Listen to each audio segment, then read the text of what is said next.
క్రీస్తునందు ప్రేమైనటువంటి దేవుని బిడ్డలారా, మరి దేవుని యొక్క వాక్యంలో నుండి యేసుక్రీస్తు ప్రభువారి యొక్క ప్రత్యక్షతలను మనము ధ్యానించుకుంటూ ఉన్నాం. యేసు ప్రభువారు పరలోకానికి ఆరోహణమైన తర్వాత మరి ఈరోజు పౌలుకి ఏ రీతిగా ప్రత్యక్షమయ్యాడో మనము ధ్యానించుకోబోతూ ఉన్నాం. పౌలు విషయానికి వచ్చినప్పుడు పౌలుకి దాదాపు 5 పర్యాయములు మరి ఆయన ప్రత్యక్షమైనటువంటి విషయాలు మనం దేవుని యొక్క వాక్యములో చూడొచ్చు. చాలా సార్లు వాటిని మనం ధ్యానించుకున్నాం. కానీ కేవలము కొంత మటుకే ఏ రీతిగా ప్రత్యక్షమయ్యాడో ఆయా విషయాలను మనము ఈరోజు ధ్యానించుకుందాం. మొట్టమొదటిగా పౌలుకి ప్రత్యక్షమైంది దమస్కు మార్గానికి వెళ్తున్నటువంటి సందర్భంలో అపోస్తుల కార్యములో మనం చదువుకోవచ్చు. 9వ అధ్యాయం 3వ వచనం నుండి 8వ వచనం వరకు గనుక చదివితే, దమస్కు మార్గానికి వెళ్తున్నటువంటి సౌలు ఆయన మరి దమస్కులో ఉన్నటువంటి విశ్వాసులను బంధించి యెరూషలేమునకు తీసుకొని వచ్చి వాళ్ళను చెరసాల్లో వేయాలని, లేదా తీర్పు ఆ యొక్క పెద్దల ఎదుట నిలబెట్టాలన్నటువంటి ఆసక్తితో, ఎందుకంటే యూదా మతం అభిమాని కాబట్టి, పరిసయుడు, ఆసక్తి కలిగినటువంటి వాడు, మరి క్రైస్తవులను ఒక శత్రువులుగా, అదొక దుర్బోధగా, మరి క్రైస్తవులు చెప్తున్నటువంటి బోధ సరి అయింది కాదు అన్నట్టుగా, మరి యేసుక్రీస్తు ప్రభువు దేవుడు కాదు అనే రీతిలో దాన్ని వ్యతిరేకిస్తున్నాడు గనుక సౌలు ఆ కోపముతోటి ఏం చేస్తూ ఉన్నాడు అని అంటే, అనేక మందిని యెరూషలేములో ఉన్నటువంటి వారిని హింసించాడు, చెరసాల్లో వేశాడు. స్తెఫేను చంపబడుతున్నప్పుడు ఆయన వస్త్రాలు అక్కడ ఉన్నాయి, అందరి వస్త్రాలు ఆయన దగ్గర పెట్టారు, సజీవ సాక్షి ఆయన. ఈ విధంగా మరి సౌలు జీవితం, మరి యేసు ప్రభును చూడకముందున్నటువంటి జీవితం అతనిది. సంఘాన్ని హింసించినటువంటి వాడిగా అతనికి పేరున్నది. అదే ఆసక్తితోటి ఇప్పుడు ఏం చేస్తున్నాడు, దమస్కులో ఉన్నటువంటి విశ్వాసులను కూడా బంధించాలి అనేటువంటి తపనతో వెళ్తున్నటువంటి సౌలుకి యేసుక్రీస్తు ప్రభువారు ప్రత్యక్షమయ్యారు. ప్రియమైనటువంటి దేవుని బిడ్డలారా, చాలాసార్లు మనం అనుకుంటాము కదా, ఈ లోకములో మరి సంఘాన్ని హింసిస్తున్నటువంటి వారు కావచ్చు, లేకపోతే దేవునికి విరోధంగా వ్యతిరేకంగా జీవిస్తున్నటువంటి వారు కావచ్చు, వారికి రక్షణ కలగదేమో, ఇక వారు నశించిపోతారు కావచ్చు అని చెప్పి మరి చాలా పర్యాయాలు సంఘము వారి కొరకు ప్రార్థన చెయ్యదు. అదే రీతిగా మరి సంఘము వారి నుండి రక్షించబడాలని, కాపాడబడాలని ప్రార్థన చేస్తూ ఉంటారు. కానీ ఇక్కడ సౌలు విషయంలో మనము చూసినట్లయితే దేవునికి అసాధ్యమైనటువంటిది ఏదీ లేదు. సంఘాన్ని వ్యతిరేకించేవారైనా, మరి సంఘాన్ని దూషించేవారైనా, నిందించేటువంటి వారైనా, సంఘానికి శత్రువులుగా ఉన్నటువంటి వారినైనా కూడా దేవుడు ఆయన రక్షించడమే కాదు, ఆయన పాత్రలుగా వాడుకొనగలడు అనేటువంటిది ఈ సంఘటన ద్వారా దేవుడు మనకు తెలియజేస్తూ ఉన్నాడు. ఎందుకంటే అంతకుమునుపు మనం చూశాం, యేసుక్రీస్తు ప్రభు యొక్క వాక్యాన్ని అంగీకరించినటువంటి వారు, ఈ రీతి జీవితాన్ని జీవించినటువంటి వారు ఎవరు కూడా లేరు. అందరూ కూడా యేసు ప్రభును వెంబడించమన్నప్పుడు వెంబడించారు, లేదా కొంతమంది ఏమో యేసు ప్రభు దేవుడా కాదా, మెస్సయ్యా కాదా అనే ఒక సందేహాలలో ఉన్నటువంటి వారుగా ఉన్నారు. లేక కొంతమంది యేసు ప్రభును వ్యతిరేకించారు, మరి యేసు ప్రభును వద్దనుకున్నారు. అలాంటి జీవితాన్ని జీవించినటువంటి వారు ఉన్నారు. కానీ ఇంతగా సంఘమునకు విరోధముగా లేచి మరి సంఘాన్ని హింసించేటువంటి వ్యక్తిగా మరి సౌలు యొక్క జీవితం మనకు కనపడతా ఉంది. కానీ సంఘము అతని కొరకు ప్రార్థన చేస్తూ ఉంది. మరి సంఘము అతని రక్షణ కొరకు ప్రార్థన చేస్తూ ఉంది, అతని నుండి రక్షించబడాలని ప్రార్థన చేస్తూ ఉంది, మరి సంఘము కాపాడబడాలని ప్రార్థన చేస్తూ ఉన్నది. కాబట్టి అలాంటి ప్రార్థనలను, సంఘం యొక్క బలమైనటువంటి ప్రార్థనలను దేవుడు ఆలకించాడు. మరి పేతురు చెరసాల్లో ఉన్నప్పుడు ఏ రీతిగా సంఘము ఆసక్తితో ప్రార్థన చేసినప్పుడు చెరసాల నుంచి దేవుడు ఆ యొక్క పేతురుని విడిపించాడో మనం చూశాం. ప్రియమైనటువంటి బిడ్డలారా, అపోస్తుల కార్యం 12వ అధ్యాయంలో 5వ వచనములో సంఘము ఎంత ఆసక్తితో ప్రార్థన చేశాదో. కాబట్టి ఈరోజు మనం ఒకటి తెలుసుకోవాలి, అంటే ప్రార్థన అనేది చాలా ప్రాముఖ్యమైనటువంటిది. అందుకే పదే పదే డాడీ చెప్తా ఉంటాడు, ప్రార్థన చేయండి, ప్రార్థన చేయండి, ప్రార్థన చేయండి. అనుకోవద్దు నా ప్రార్థన దేవుడు వింటాడా, మనం ప్రార్థన చేస్తే దేవుడు జరిగిస్తాడా, మన ప్రార్థనలు ఆలకించబడతాయా అని అనుకోకుండా ఆసక్తితో ప్రార్థన చేసేటువంటిది మన బాధ్యత. ఆసక్తితో దేవుని సన్నిధిలో కన్నీళ్లు విడుస్తూ మొరపెట్టేటువంటి బాధ్యత మనది. కాబట్టి అలాంటి ప్రార్థన మనం చేయడం నేర్చుకోవాలి. అలాంటి ప్రార్థన మనం చేయాలి. చూడండి, సంఘము ఆ విధంగా హింసించబడుతున్నప్పుడు సంఘం ఏం చేస్తూ ఉంది? ప్రార్థన చేస్తూ ఉంది. సంఘము ఆసక్తితో మనము అపోస్తల కార్యం 2వ అధ్యాయంలో చదివితే, వారు అపోస్తల బోధ యందును సహవాసమందును రొట్టె విరుచుట యందును ప్రార్థనలో ఎడతెగకుండా. చూడండి, సంఘము ప్రార్థన చేసేది బాగా. అపోస్తులు ప్రార్థన చేశారు. ప్రార్థనా సమయమందు పేతురు యోహాన్లు దేవాలయంలోనికి వెళ్ళారు. అంటే ప్రార్థన అనేది, పేతురు చెరసాల్లో ఉన్నప్పుడు సంఘం ఆసక్తితో ప్రార్థన చేసేది. అంటే ప్రార్థన అనేది సంఘం మరవలేదు. సంఘం ఎల్లప్పుడూ కూడా ప్రార్థన చేస్తూ ఉన్నది అనేది మనం గుర్తుపెట్టుకోవాలి. కాబట్టి సంఘముగా, దేవుని సమాజముగా దేవుడు మనకిచ్చినటువంటి ఆ బాధ్యతను, భారాన్ని, ఆ కాడిని, దేవుడు ప్రార్థన అనేటువంటి కాడిని మన మీద పెట్టాడు కనుక ఆ ప్రార్థన చేయవలసినటువంటి బాధ్యత మన మీద ఉన్నది. ప్రియమైనటువంటి బిడ్డలారా, అంటే దేవునికి అసాధ్యమైనది ఏది లేదు మనం ప్రార్థించినప్పుడు అనేది మనం గుర్తుపెట్టుకోవాలి. పాత నిబంధన గ్రంథములో కూడా మనం చదవచ్చు, ఎంతమంది భక్తులు ఏ రీతిలుగా ప్రార్థన చేసినప్పుడు దేవుడు తమ శత్రువుల నుంచి రక్షించాడో, అసాధ్యమైనటువంటివి సాధ్యం చేశాడో. మనం అనేక సంఘటనలు చదువుకోవచ్చు. మనం చెప్పాం, వివరించాం, ఎంతోమందికి బోధించాం. ఈరోజు సంఘము సమిష్టిగా ప్రార్థన చేసినప్పుడు దేవునికి అసాధ్యమైనటువంటిది ఏది లేదు. ఎవరికైనా ఆయన ప్రత్యక్షమై వారి జీవితాలను మార్చగలిగేటువంటి దేవుడు అనేది మనం గుర్తుపెట్టుకోవాలి. కాబట్టి సంఘము ఎప్పుడైతే సౌలు కొరకు, సౌలు విషయంలో ప్రత్యేకంగా ప్రార్థన చేస్తూ ఉన్నాదో, దేవుడు అతని జీవితాన్ని నాశనం చేయకుండా, లేక అతని నుండి వారిని కాపాడకుండా, అతన్నే దేవుడు రక్షించి అతని ద్వారా అనేకులను రక్షించడానికి దేవుడు తన జీవితాన్ని ఆయన పాత్రగా వాడుకున్నాడు. ప్రియమైనటువంటి దేవుని బిడ్డలారా, దేవుని యొక్క మనస్తత్వాన్ని, లేక మనం ప్రార్థించినప్పుడు దేవుడు చేయగలిగేటువంటి కార్యాన్ని ఈ విషయంలో మనము గ్రహించాలి. అతడు దమస్కు మార్గములో వెళ్తున్నప్పుడు, అంటే సంఘము అతని గురించి ఎంత బాధపడుతున్నదంటే, అయ్యో ఇంతగా మమ్మల్ని హింసిస్తున్నాడే, బాధ పెడుతున్నాడే అని చెప్పి వాళ్ళందరూ కూడా ఉన్నటువంటి స్థితిలో యేసుక్రీస్తు ప్రభు ప్రత్యక్షమై అతనితో చెప్పినటువంటి మాట ఏంటిదంటే, 4వ వచనం 9వ అధ్యాయము అపోస్తల కార్యములు. అప్పుడు అతడు 3వ వచనం, అకస్మాత్తుగా ఆకాశం నుండి ఒక వెలుగు అతని చుట్టూ ప్రకాశించెను. అప్పుడు అతడు నేలపడి, సౌలా సౌలా, నీవేళ నన్ను హింసించుచున్నావని తనతో ఒక స్వరము పలుకుట వినెను. యేసు ప్రభు ఏం చెప్తున్నాడు సౌలుతోటి? సౌలా సౌలా, నన్ను ఏల హింసిస్తున్నావు. అంటే ప్రతి ఒక్క క్రైస్తవుల్లో ఉన్నటువంటిది ఎవరు? దేవుడు. దేవుని యొక్క ఆత్మ ఉంటుంది, క్రీస్తు ఉంటాడు. మరి సంఘాన్ని హింసిస్తున్నప్పుడు ఆ యొక్క హింసించబడుతున్నది కేవలం సంఘమే కాదు, ఆ సంఘంలో ఉన్నటువంటి వ్యక్తుల్లో ఉన్నటువంటి క్రీస్తును ఆ యొక్క సౌలు హింసిస్తూ ఉన్నాడు, బాధ పెడుతున్నాడు. ప్రియబిడ్డలారా, అందుకే యేసు ప్రభు అంటున్నాడు, సౌలా సౌలా, నన్ను ఎలా హింసిస్తున్నావు అంటే ఈరోజు. అందుకే యేసు ప్రభు ఎన్నో పాత నిబంధన గ్రంథంలో, మిమ్మల్ని ముట్టినవాడు నా కనుగుడ్డును ముట్టినటువంటి వాడని, ఈ విధంగా దేవుడు ఎన్నో పర్యాయాలు ఇజ్రాయేలు ప్రజలను బాధ పెట్టినప్పుడు దేవుడు బాధపడి వారిని రక్షించినటువంటి సందర్భాలు ఉన్నాయి.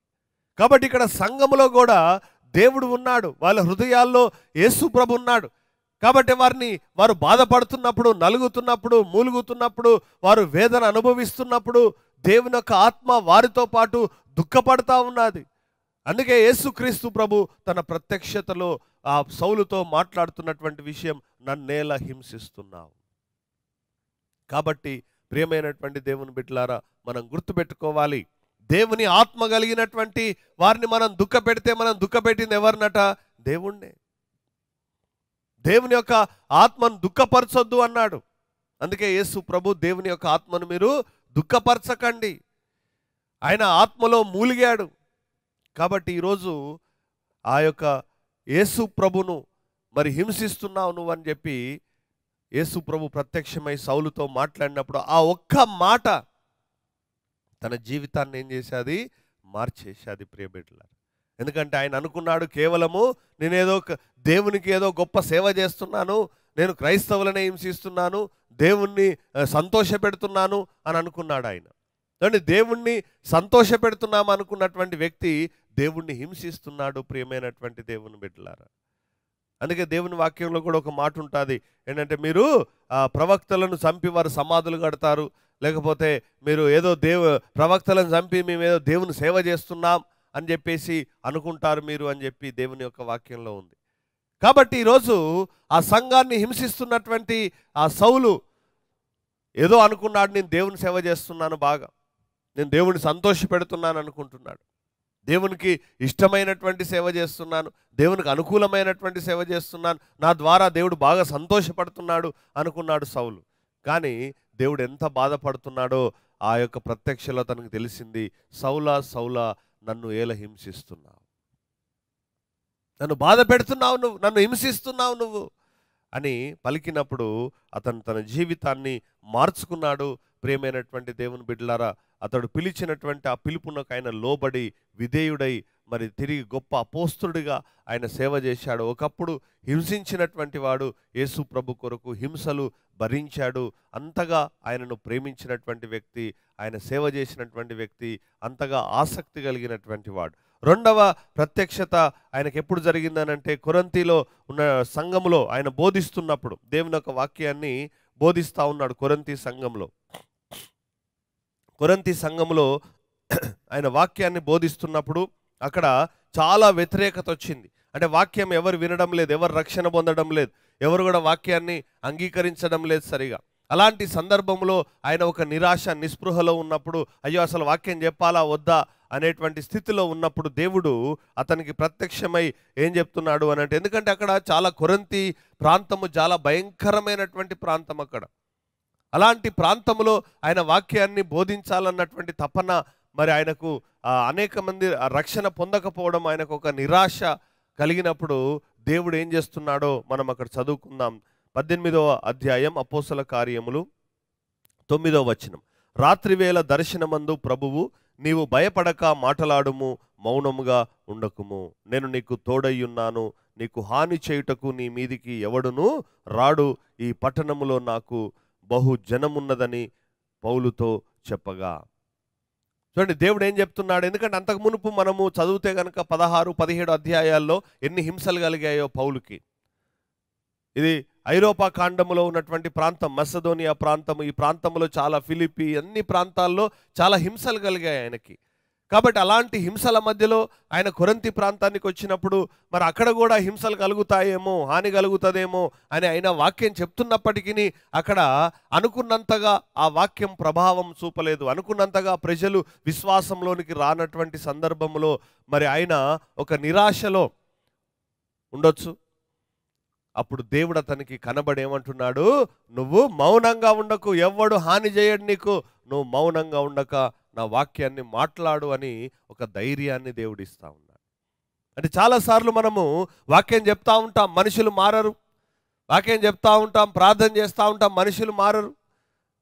అలాంటి సందర్భంలో మనుషులు కృంగిపోతారు. మరి అసలు అలాంటి నిరాశ అనేది వస్తుంది. అయ్యో ఇంత వాక్యం చెప్తానా ఎవరు వింటలేరు, ఇంత ప్రార్థన చేస్తానా రక్షణ కలుగుతలేదు, ఇంత సేవ చేస్తున్నా అభివృద్ధి జరుగుతలేదు, ఇంత సేవ చేస్తున్నా ఆత్మలు రావడం లేదు అన్నప్పుడు దేవుడు ఏం చేస్తాడు, దేవుడు ఒక ధైర్యాన్ని ఇస్తా ఉన్నాడు. పాత నిబంధన గ్రంథంలో కూడా ప్రవక్తలతో ఎన్నో పర్యాయాలు దేవుడు మాట్లాడాడు. అదే రీతిగా ప్రభువు పౌలు దగ్గరకు వచ్చి, నువ్వు మౌనంగా ఉండొద్దు, ధైర్యంగా నా వాక్యాన్ని ప్రకటించు, ఈ పట్టణంలో నాకు అనేక మంది ఉన్నారు అని దేవుడే చెప్తూ ఉన్నాడు. ఏమనంటే ఇక్కడ ఈ పట్టణంలో నాకు బహు జనమున్నదని పౌలుతో చెప్పగా. చూడండి దేవుడు ఎంతో మందిని రక్షణ కొరకు ఏర్పరిచాడు. కానీ ఈ నిరాశ నిస్పృహ ఏం చేస్తూ ఉన్నది, మనిషిని మౌనంగా ఉంచుతూ ఉన్నది. వాక్యం చెప్పకుండా చేస్తున్నది, ప్రార్థన చేయకుండా చేస్తున్నది, దేవుని సన్నిధికి రాకుండా చేస్తూ ఉన్నది. ఒక నిరాశ, ఓ తపన, ఆసక్తితో ప్రార్థన లేదు, ఏదో చేస్తున్నాం అంటే చేస్తున్నాం అంతే. ఓ పాఠం చెప్పినట్టు, టేప్ రికార్డు చెప్పినట్టు పోతాన్నావు వస్తాన్నావు, పోతాన్నావు వస్తాన్నావు, ఏంటంటే ఎవరు వినంది నేనేం చేయాలి, ఆసక్తి లేదు. ప్రభువా, మరి ఈరోజు నేను వాక్యం మాట్లాడుతున్నప్పుడు ప్రజల హృదయాలు కదలాలి. ఈరోజు సంఘంలో ఉన్న బిడ్డలందరూ నీ సన్నిధికి రావాలి. ప్రభువా, చేస్తున్నావు భారం కలిగి. ఆ భారం అనేది ఆ సంఘం యొక్క భారం నీ మీద పెట్టాడు. ఆ సంఘాన్ని నడిపించే బాధ్యత నీ మీద పెట్టాడు. తిమోతి మీద పౌలు కొన్ని సంఘాల బాధ్యతలు పెట్టాడు. తీతు మీద సంఘాల బాధ్యతలు పెట్టాడు. మరి నడిపియాలి సంఘాన్ని. చూడండి, పౌలు నిరాశలో ఉన్నప్పుడు దేవుడు నిలబడి, ఈ పట్టణంలో నాకు అనేక మంది ఉన్నారు, నువ్వు బోధించు, నువ్వు బోధిస్తే రక్షణ పొందుతారు, నువ్వు ప్రార్థిస్తే రక్షణలోనికి వస్తారు, నువ్వు బోధ లేదా ప్రార్థన లేదా, ఏం లేదు ఎట్లా రక్షణ పొందుతారు? ఆయన 18 నెలలు ఉన్నాడు అక్కడ. ఏం చేయాలా? బోధించాలా, ఆసక్తి ఉండాలి. ఎందుకంటే చూడండి, ఇక్కడ ఎంత అంటే ఒక సేవకునితో ఎవరుంటారు? దేవుడు ఉంటాడు. నువ్వు బోధించినప్పుడు రక్షణ కలుగుతుంది. నువ్వు బోధ లేనిది ఎట్లా రక్షణ కలుగుతుంది? నీ వాక్యమే లేనిది రక్షణ ఎట్లా కలుగుతుంది? మార్పు ఎట్లా వస్తుంది? ఇవన్నీ కేవలం ఏదో పౌలుకే కనపడ్డాడు, నాకెందుకు కనపడతాడు కాదు. ఇవన్నీ ఏంటి అని అంటే, ఆ సేవకులతో ఏ రీతిగా దేవుడు ఉన్నాడో, నిజంగా నీకు దేవుని యొక్క వాక్యం బోధించి రక్షించాలన్న తపనున్నప్పుడు దేవుడు తప్పకుండా నీతో కూడా ఉంటాడు అనేది మనకు ఒక అభయాన్ని దేవుడు ఇస్తూ ఉన్నాడు, ఒక వాగ్దానం దేవుడు ఇస్తున్నాడు. అంటే వారితో ఉన్న దేవుడు మనతో కూడా ఉంటాడు అని ఒక నమ్మకాన్ని, విశ్వాసాన్ని దేవుడు మనకు ఇస్తూ ఉన్నాడు. ప్రియమైనటువంటి బిడ్డలారా, మరి కరుణాపురం వచ్చినప్పుడు ఎవరున్నారు? ఇక్కడ ఎవరు లేరు. 92వ సంవత్సరంలో వచ్చినప్పుడు ఎవరు రక్షణ పొందారు? ఎవరు రక్షణ పొందలేదు. ప్రియమైనటువంటి దేవుని బిడ్డలారా, అందరూ వ్యతిరేకించినటువంటి వారే. మరి అయినా డాడీ ఏం చేశాడు? ప్రార్థన చేశాడు. ఎందుకంటే ప్రభువు చెప్పాడు, ఈ స్థలమందు నేను అనేక మందిని నడిపించబోతున్నాను అన్నాడు దేవుడు. ఇక్కడికి ఎవరు వస్తారని అన్నారు. అందరు నవ్వారు. ఈ కరుణాపురం కట ఎవరో వస్తారట, రక్షణ పొందుతారట, వాక్యం వింటారట. కరుణాపురం ఎవరికి తెలుసు? అప్పుడు ఎవరికి తెలియదు కరుణాపురం. 10 ఇండ్లు ఉన్నాయి కరుణాపురంలో 92వ సంవత్సరంలో. అప్పుడే స్టార్ట్ అయింది ఈ ఊరు. అలాంటి ఊర్లో ఎవరు వస్తారు అని అంటే, కానీ దేవుడు చెప్పాడు, నిలబడ్డాడు, నువ్వు నా కుమారుడా ఈ స్థలం మందు నేను నడిపించబోతున్నానంటే ఆ మాట ఎంత విశ్వాసం ఉంటే ఇక్కడ ఆ సేవ ప్రారంభిస్తాడు. మరి ఈరోజు కరుణాపురం తెలవనటువంటి ప్రజలు లేరు, అందరికీ తెలుసు.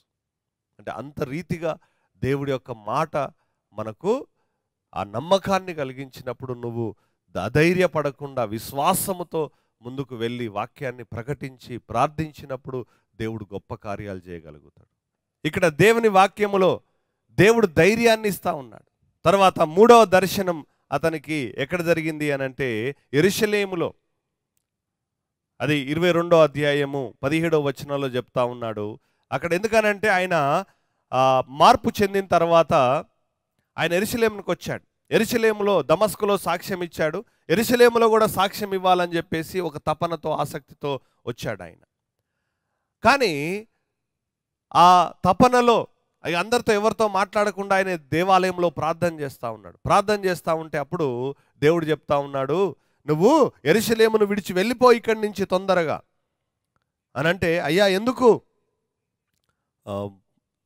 17వ వచనం, అంతటా నేను యెరూషలేమునకు తిరిగి వచ్చి దేవాలయంలో ప్రార్థన చేయుచుండగా పరవశుడనై ప్రభువును చూచితిని. అప్పుడు ఆయన, నీవు త్వరపడి యెరూషలేము విడిచి శీఘ్రముగా వెళ్ళుము, నన్ను గూర్చి నీవిచ్చు సాక్ష్యము వారు అంగీకరింపరని నాతో చెప్పాను. అందుకు నేను, ప్రభువా, ప్రతి సమాజ మందిరములోనూ నీ అందు విశ్వాసముంచు వారిని నేను చెరసాలలో వేయుచు కొట్టుచు నుంటినని వారికి బావుగా తెలియను. అంటే నీ సాక్ష్యం చెప్తే వింటరయ్యా అని అంటే ఎవ్వరు వినరు, నువ్వు ఇక్కడి నుంచి వెళ్ళిపో. ఒక దగ్గరనేమో దేవుడు మాట్లాడమంటున్నాడు, ఒక దగ్గరనేమో నువ్వు మాట్లాడొద్దు అంటున్నాడు. కాబట్టి ప్రియమైనటువంటి బిడ్డలారా, ఎక్కడ మాట్లాడాలని దేవుడు చెప్తాడు అక్కడ మాట్లాడాలి, ఎక్కడ మాట్లాడొద్దు అని చెప్తాడు అక్కడ మాట్లాడొద్దు. అయ్యా మరి నేను ఇలాంటి వాడిని కదా, నేను చెప్తే మారుతారు అందరూ, నేను ఇట్లా చెప్తే మారుతారు, నేను అట్లా చెప్తే మారుతారు. నువ్వు ఎట్లా చెప్పినా మారరు. మృతుల్లో ఒక లేచి వచ్చినా కూడా చెప్పినా కూడా మారరు వాళ్ళు. ఎందుకు? మనిషి కఠినత్వం మొండితారు. దేవుడికి తెలుసు ఎవరు ఎట్లా మారుతారు, నీకు తెలియదు. కానీ మనం చెయ్యమన్నటువంటి పని మనం చేయ. ఎప్పుడు మౌనంగా ఉండమంటాడో అప్పుడు మౌనంగా ఉండాలా, ఎప్పుడు చెప్పమంటాడో అప్పుడు చెప్పాలి. ఇక్కడ ఏమంటున్నాడు దేవుడు? చెప్పొద్దు అంటున్నాడు. ఎందుకంటే నిన్ను నమ్మరు వాళ్ళు, నిన్ను అంగీకరించరు, చాలా వ్యతిరేకత వస్తుందని దేవునికి తెలుసు. కాబట్టి ఆయన ద్వారా అనేక పని ఉన్నది కనుక అది సమయం కాదు అని దేవునికి తెలుసు. కానీ యెరూషలేమునకు అతడు చాలా సంవత్సరాల తర్వాత తిరిగి వచ్చినాక అప్పుడు వాళ్ళు అంగీకరించకపోని అప్పుడు దేవుడు సాక్ష్యం చెప్పించాడు వాళ్ళు.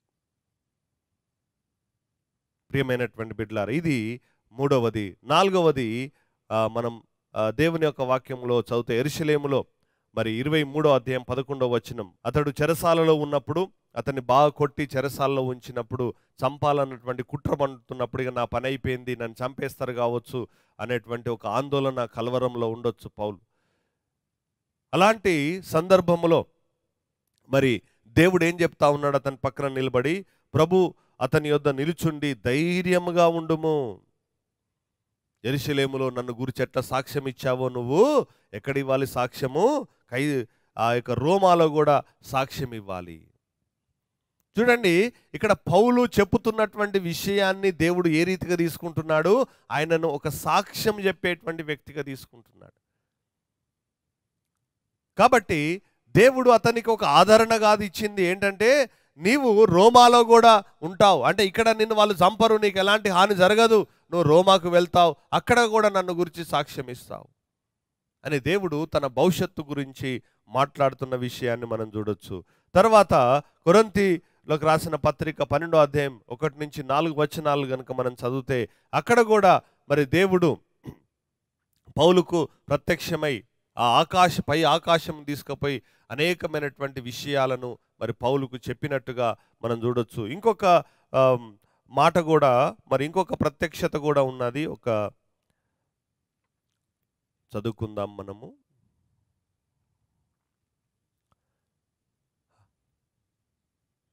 హల్లెలూయా, హల్లెలూయా.